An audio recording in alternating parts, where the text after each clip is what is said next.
उपमुख्यमंत्री अजित पवार यांचं दुःखद निधन झाल्यानं एकनाथ शिंदे आणि शिवसेनेचे संसदेतील गटनेते खासदार डॉक्टर श्रीकांत शिंदे यांनी आपला वाढदिवस साजरा केला नाही.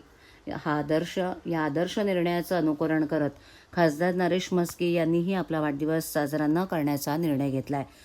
येत्या मंगळवारी 24 मार्च रोजी खासदार म्हस्के यांचा वाढदिवस आहे. कार्यकर्ते, हितचिंतक, मित्रपरिवार दरवर्षी मोठ्या जल्लोषात खासदार म्हस्के यांचा वाढदिवस साजरा करतात. यंदा मात्र आपल्या नेत्यांच्या पावलावर पाऊल टाकत खासदार म्हस्के यांनी आपला वाढदिवस साजरा न करण्याचा निर्णय घेतला आहे.